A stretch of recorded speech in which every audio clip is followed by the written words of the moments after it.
Guys, this might be some of the most mask-off, disgusting shit I've seen come out of Trump's administration. I'm a little bit, like, numb to things Trump and Elon do at this point, but the weirdos that he's brought into his administration, I've not quite grown numb to them yet. And one of the people involved with his fascist takeover of America that I can't stand is RFK. I cannot stand RFK. He is the face of the conspiracy-minded, mentally ill side of the right that genuinely pisses me off more than any other part of it. And he has been the headliner of popularizing anti-science conspiracy theory mindset in a lot of Trump supporters. They do, like, he is the guy who is the face of the conspiracy theorists. And conspiracy theories don't seem harmful on their face. They seem dumb, silly, unimportant, maybe like they're just a kind of weird interest someone might have.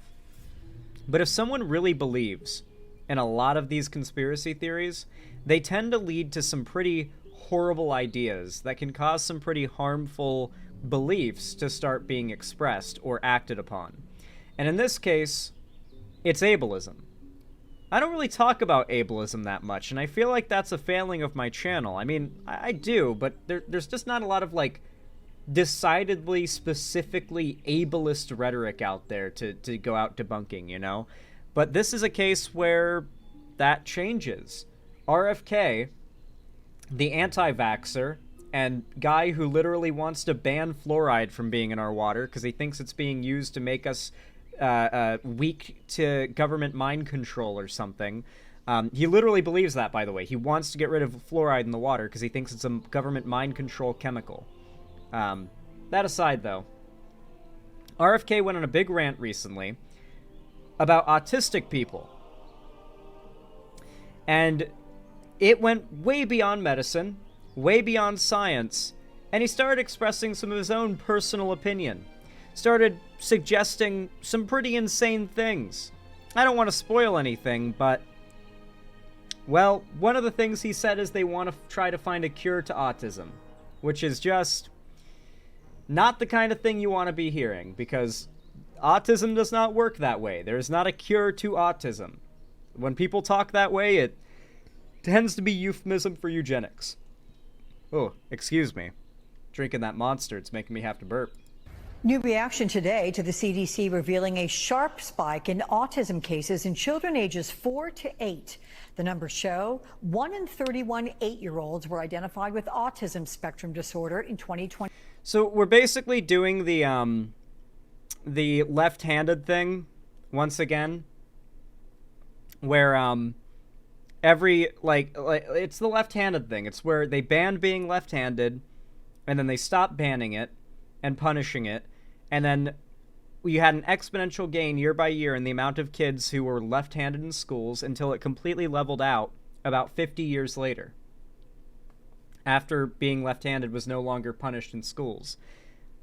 Being diagnosed with autism requires a massive amount of factors to come together. Hell, you have to have, like, do you have any idea how many parents, even with a doctor literally diagnosing it, will refuse to believe and accept that their kid has autism? You know, like they will not take their kid to get it tested because they know, but they refuse to accept it. Like, there are a lot of cases out there where that was the norm among a lot of parents. And so year by year, as we start to destigmatize these things and encourage, not like acceptance of it and being proud of it and accommodating the challenges that come along with it, you're going to see a natural rise in the amount of people reporting to have autism, particularly children. And going from 2020, where 1 in 26, to 2022, where 1 in 31 are diagnosed with autism, seems to show that we're kind of leveling out a little bit. We are seeing a lot more awareness of autism than ever. People realize what it is, that it's not like some disease. It's not like someone being... Like autism can be a million different things. It can show as a million different things. And people are becoming more aware of, like, what it is and how to deal with someone who has autism in a way that's good for them, depending on what they need accommodated, right? Like, does somebody have severe oversensitivity, right? Does, like, wearing too much clothes or having, like, for me, and I might be autistic, because this is if I have anything on my neck, it can be, like, in the car, the seatbelt just kind of rubbing on my neck, a necklace, a coat, or a collar on a shirt that's a little tight. If I'm in a car and anything is, like, on my neck or putting, like, an uncomfortable feeling on my neck, I will literally throw up from the overstimulation. It will it'll make me throw up. So, like, yeah, some people just have things that, like, they can't handle. That you got to know how to accommodate these things, and that's becoming more widely known. And that's why you're seeing a lot more children getting diagnosed. It's not a taboo thing anymore. 22, up from 1 in 36 in 2020. Health Secretary RFK Jr. claims environmental toxins are responsible for this dramatic rise.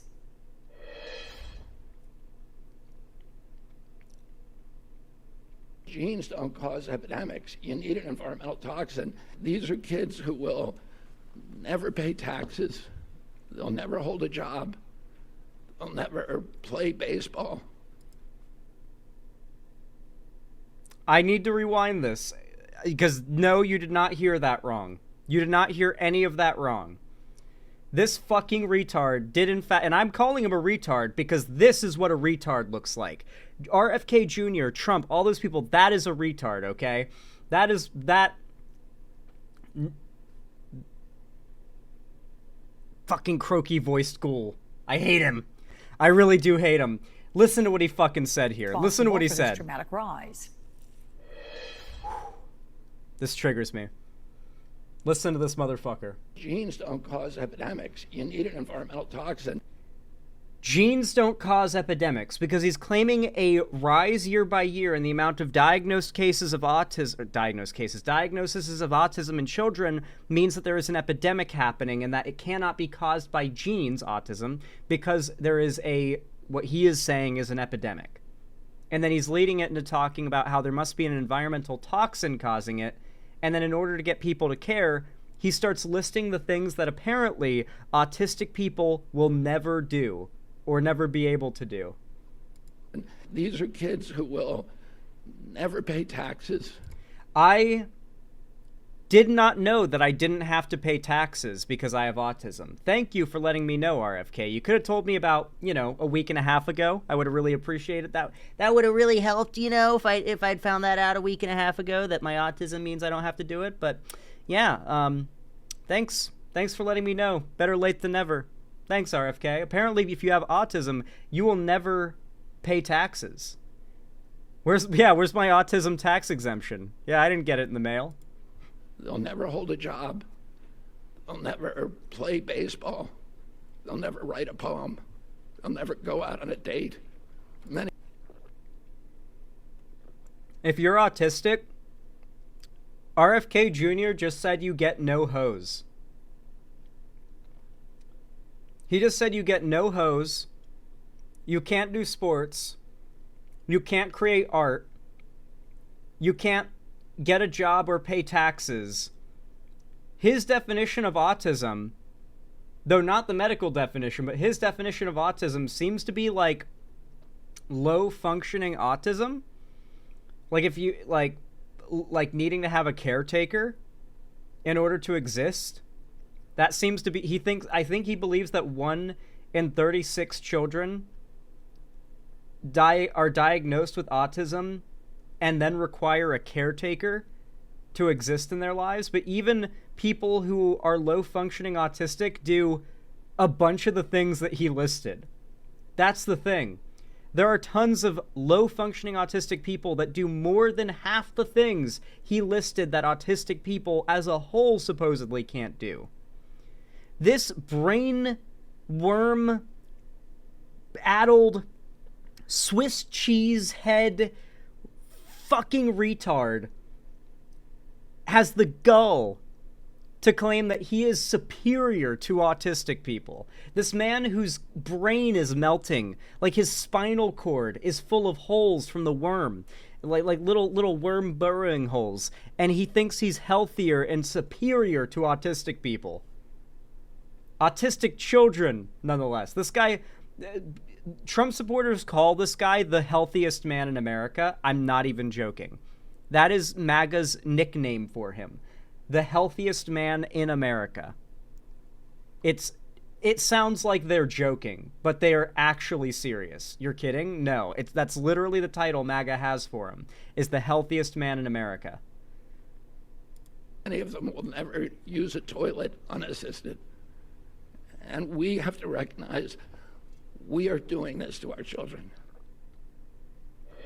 We are doing this to our children. Joining me now, NBC News medical contributor Dr. Natalie Azar. What a piece of shit. I wish you could have seen my face as I was listening to that. I was looking at yours. I'm curious your reaction to what you just heard. Yeah, Alex. So, there's been resounding pushback against his characterization of children with autism, and appropriately so. All I will say is that it's very factually misleading. Autism, like many diseases, exists on a spectrum. And so for him to, Is it a disease? Characterize, Is autism categorized as a disease? I thought it's categorized as a disorder, if anything. Like, I don't even know if it qualifies as disorder. I think it's just disability. Yeah, like a developmental disorder. Yeah. No, you're thinking it's not a syndrome. No, not a syndrome. No, it's a disability. Yeah, so it's like I think she might have just misworded there, but yeah. No, it's not a disease. Yeah, that caught me. I caught that there. I was like, that's weird wording. All children with autism as not being able to contribute to their lives or to society is just an awful thing and devastating for families, and really just contributes to the stigma surrounding the diagnosis. Yeah, absolutely. What about these environmental toxins? What kind of toxins is he talking about? And what do experts say about the causes behind this increase in cases? Might it be due to more precise diagnostics? Right. So I think the easiest way I think to think about it is just that, just like clinically autism can exist on a spectrum, so really is the interplay between genetics and environment, Alex. And so, what most experts at this point say is that it's really a... The fact is that since about the 90s or the 80s, we autists have been getting all of the pussy. Like, you neurotypical guys out there have been getting, like, scraps, essentially, and we've been getting all the pussy. And this means that we're the ones having all the children, and now, you fast forward about 40 years now, we're getting close to, and now everyone's autistic. Because you just can't compete. Neurotypicals can't compete with the autistic Riz, so it's survival of the fittest. We're just the next step in human evolution. Because it's just easier for us to get laid. What can I say? Combination of enhanced screening as well as expanding diagnostic criteria.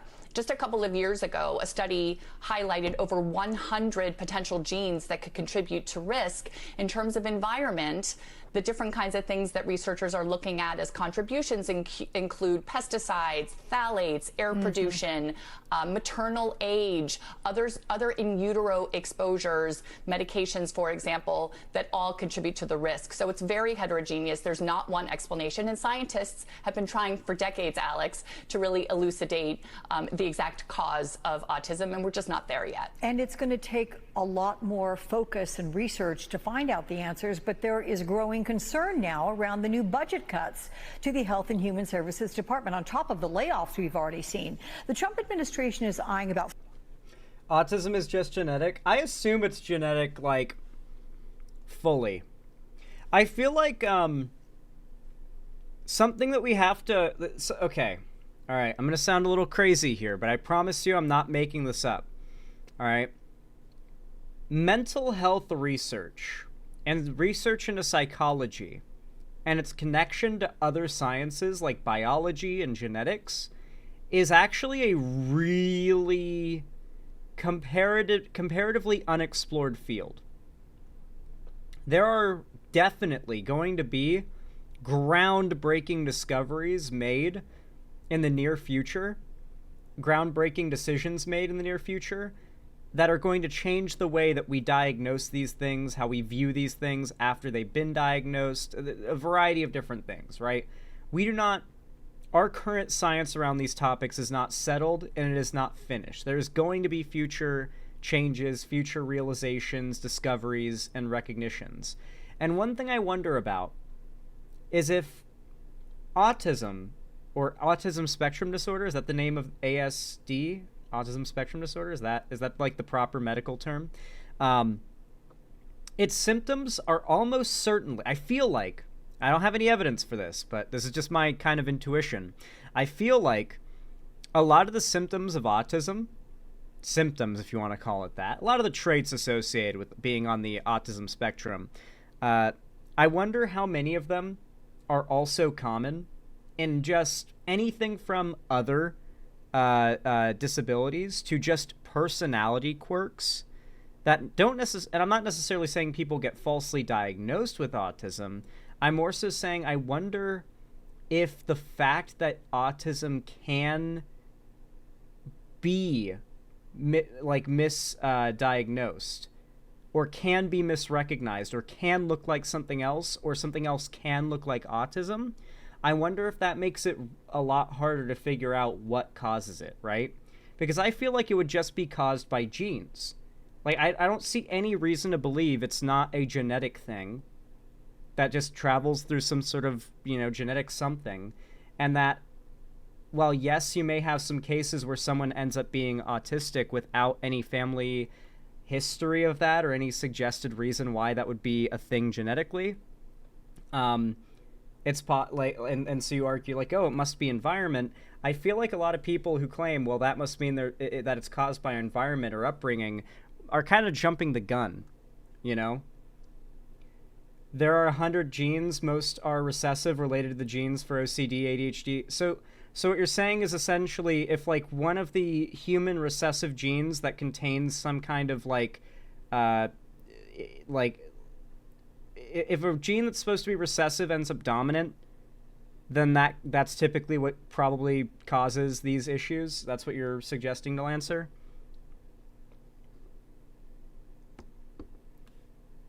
Yeah, okay. Yeah, I guess that makes sense. That's what I figure. I'm just talking about how, I wonder how well we understand. There could be something similar to autism that isn't autism, that looks like autism completely, and you have to, really know the difference to be able to figure that out, and we just haven't discovered it yet.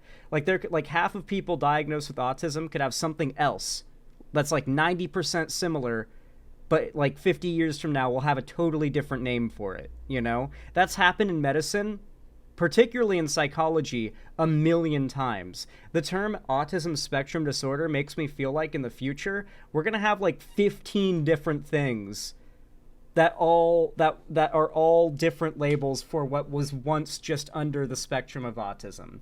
I think we're going to learn a lot more. We're going to discover a lot more, and I think our research is going to just make the lives of autistic people a lot better, frankly. Everybody I know with autism loves to understand autism more. They love understanding it better because it's not a disease. It's really just, it's a set of obstacles you have to deal with, frankly. And I think most people with autism would love to know how best to deal with those obstacles, just so they can have a easy, normal life, Sky Needs Sleep, thanks for the $2. Says autism more like aurism. We all get the hose. True. We do be getting hose out here.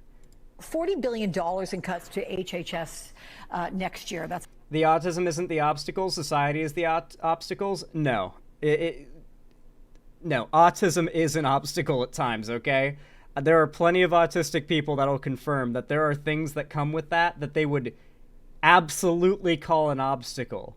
Like having 4 different sounds playing at once, making you want to stab your ears out, is an obstacle. Okay, that's an obstacle, I'd say. according to a memo obtained by the New York Times. This document also proposes eliminating dozens of programs focused on public health challenges, like autism, also teen pregnancy, to name a few. What are the implications of cuts this massive?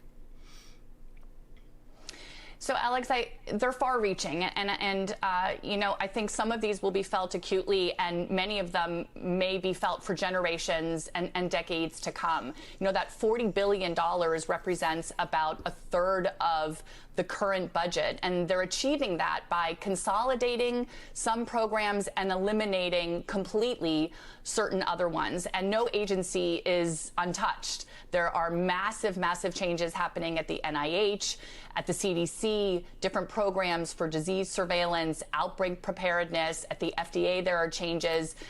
You highlighted a few in terms of research into autism, teen pregnancy. A lot of DEI initiatives are going to be erased. And some that really kind of hit home for any of us is, you know, a program like Head Start, you know, which is a tool for education and nutritional, you know, help to students in need. All of those, or many of those, either the funding is being slashed or eliminated completely. Yeah, there's also concern about funding being slashed relative to the measles outbreak that we have across 9 states in this country. But Dr. Natalie Azar, my friend, thank you so much for that. The fall of science, medicine, and intellectualism is here, guys. The dark enlightenment has arrived. Anyway, guys, we're in hell. We are in hell. Love to see it. Sorry to all of my tism havers out there having to deal with this bullshit. It should not surprise you that my opinion is RFK is fucking retarded. He literally has pieces of his brain missing, and he's out there claiming, like, the dumbest shit ever. Autistic people can't make art. Like, even the most ableist person, I feel like, should be able, like, knows and would admit that there are people with autism who are low functioning, who are also, like, savants, you know, in certain artistic endeavors, right? Like, even, like, real fucking ableists will admit savants, like low functioning savants exist. And RFK is out here saying they literally can't do anything. It's absolutely wild, dude. It's absolutely fucking wild. Anyway. Hey, if you watched all the way into this video, then how about you comment "Got a rhythm with the tism"? Comment down below if you watched this far into the segment. It helps the channel immensely, and I like seeing how many of you guys watch this far. Comment down below, "Got a rhythm with the tism." That's what I want to see. Anyway, guys, if you enjoyed this segment, please consider leaving a like. Like I said, leave a comment as well. And don't forget to subscribe and ring the bell icon to turn on all notifications so that YouTube actually tells you when I go live or upload new videos in the future. And of course, if you want to support me going the extra mile, you can donate, subscribe, gift a sub on my website, or support me through YouTube, Twitch, Streamlabs, Stream Elements, Patreon, or buy some custom Xander Hall merch through the Streamlabs link down below if you want to support me financially. But regardless of how you do, I really do appreciate it. Don't forget to follow my social medias linked down below in the description, particularly joining my fan Discord. It's the main hub of my community and fan base. It's where I host gaming events, call-in streams, and even movie nights every Friday. So if you don't want to miss that, then make sure you join. Regardless, though, as always, thank you for watching, and I hope to see you again.